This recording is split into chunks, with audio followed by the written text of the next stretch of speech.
Hi guys, it's Carl from Rally Action with another frequently asked question, this one particularly dealing with fire extinguishers. And we get asked a huge amount of questions about fire extinguishers, and it's understandable. After all, almost all forms of motorsport that you need to do, particularly in Australia, you'll need some sort of fire extinguisher. So we'll start with the basics and go right through. Now in my hands I'm holding a 1 kilogram dry chemical powder fire extinguisher. It's the most common fire extinguisher, and these particular units these days can be picked up for around about $20 Australian from many of the major automotive outlets and also from hardware stores. Now this particular one I'm holding in my hand here, as you'll notice, I have this yellow tag on here. As part of the requirement for CAMS, all fire extinguishers must be tagged and tested in date. What happens is if you buy a fire extinguisher, it'll come probably with a tag in the box, and what you'll need to do is take the fire extinguisher to a reputable fire extinguisher servicing outlet, and they will be able to check the fire extinguisher, inspect it, and then stamp the tag. This has to be done every 2 years. Now there is a trick with this, and we'll get back to this shortly. Okay, it doesn't matter what kind of motorsport you're doing, when you have a fire extinguisher in the car, it must be held securely in place with a metal bracket. Now these usually come with a fire extinguisher in the box, which makes it easy, and we actually have another video on YouTube showing how to fit a fire extinguisher bracket to competition cars.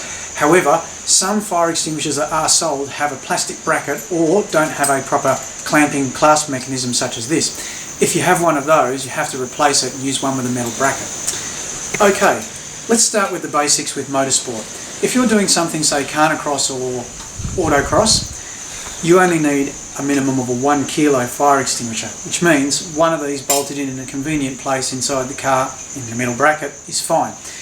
Once you start moving up the rungs and start moving into, say, rally competition, for clubman level rallying and even state championship level rallying, you need to have a minimum of 2 kilo fire extinguisher or 2 1 kilo fire extinguishers. Quite commonly what we do is we get 2 of these and bolt one each side of the car, one on the co-driver's side and one on the driver's side. Makes it easy, and it means if one's used for some reason you've still got another one. However, there is a little disclaimer to this. This is called a fire extinguisher bomb, or a self-extinguisher, or an automatic extinguisher system. This particular canister that I'm holding here is full of extinguishing material. It is actually fitted into the car and hard plumbed in. Now the reason that I'm showing you these now when I was talking about state championship rallying is there is a caveat in the CAMS manual, and it's a bit of an odd one. If your car was manufactured after the year 2000, that's manufactured not logbooked, you actually have to have a fire extinguisher bomb fitted in the car as well. So you have to have a fire extinguisher bomb and 2 kilos of fire extinguishers. Now if you're doing national events or international events, regardless of the age of your car, you also have to have a fire extinguisher bomb.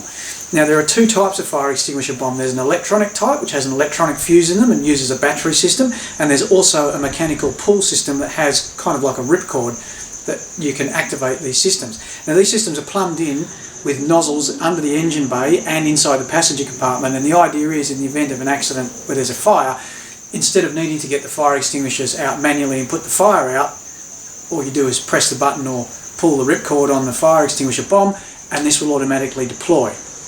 Now also, on top of the same as the fire extinguishers, the manual fire extinguishers, the bombs also need to be tagged and tested in date, and they need to be inspected on a regular basis. So we've got our 2 1 kilo fire extinguishers in rally car and a fire extinguisher bomb if it's required. Now there is one other tip here, and this one's important, and it came up fairly recently at the end of 2014. There is no way for anyone unqualified to test a fire extinguisher. Pulling the pin, releasing the tag, and even just squeezing the trigger gently and letting out a small amount of extinguisher material renders a fire extinguisher useless. Basically, you buy these things brand new, you get them tagged and tested in date, and they sit in the car and you don't use them. As soon as you squeeze the trigger and discharge them, that's it, they've got to be thrown away or recharged. One last thing with fire extinguishers.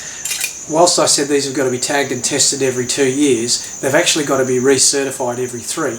With the cost of fire extinguishers being so cheap now, basically every 2 years we replace extinguishers in the car. Now this is important because if these aren't tagged and tested in date, no matter what form of motorsport you're doing, you're simply not allowed to compete.